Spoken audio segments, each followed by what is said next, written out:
attorney, but I do applaud our officers who continue every single day in this same effort.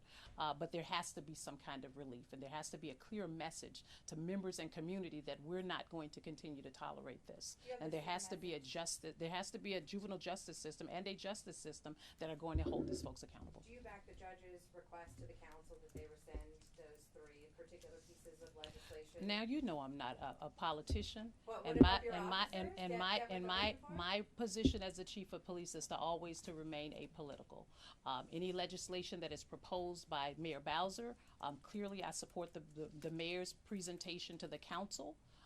In collaboration with the mayor, there are things that my office presents to the mayor and team with respect to what we'd like to see with regards to legislation that will help our officers police safer in our city. Chief, I just read the charging document for Taylor. It's 23 pages long and very extensive and shows multiple pictures of the beatings.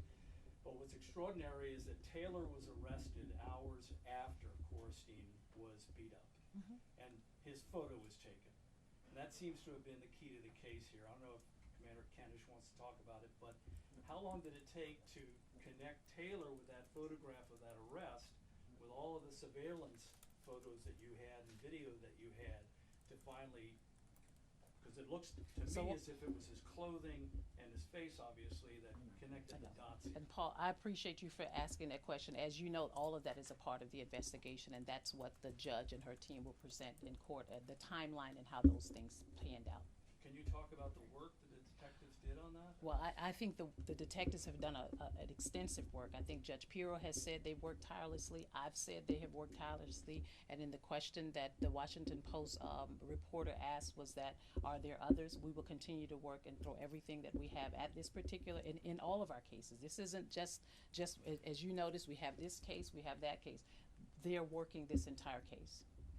Attorney Pirro. Judge Pirro. Yes. Hi, Laura Byrne-Lopez with MSNBC. You're charging the individuals with carjacking, correct?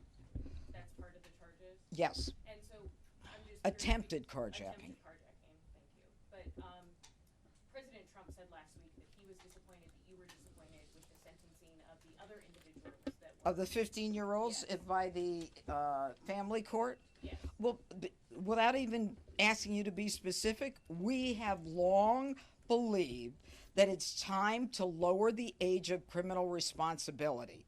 It's time that we get 15-year-olds who are part of this gang into the criminal justice system so that we have a record of who they are. So we start to incarcerate them. This is a problem. They go to family court, they get released, and then they get probation, and that's the end of it. How many times they go through there before I get to them is amazing. If you could look, and I'm not talking about this case, if you could look at the history of a lot of these offenders, when I first get them, how many times they've been in family court, you would be furious, as I am most days. Were you disappointed, though, by the actual charges that you were able to bring? Had you intended to bring carjacking? I bring charges that are consistent with the evidence, the facts, and the law. It's not about being disappointed. I mean, I only go as far as the law allows me to go. And it's attempted carjacking. They didn't get the car. She was in the vehicle. She didn't give them the keys. They weren't able to get in.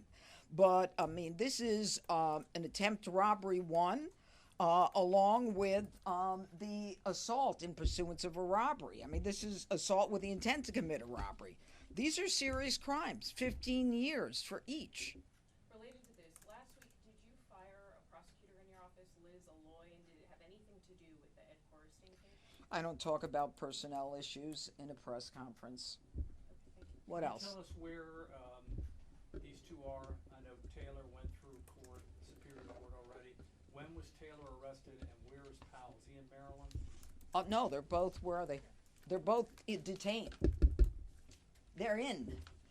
They are now residents of the taxpayers. When were they arrested, sorry? Were they arrested? Friday? Friday and Saturday. Yeah, Friday and Saturday. Okay. Where they were arrested? In Maryland? Thursday and Friday. One was arrested in Maryland. The one who lives in Maryland. So we had to go across state lines to get him. Thanks, everybody. I appreciate it. Thank you. Judge, can I ask an off-topic question? No. Thank you.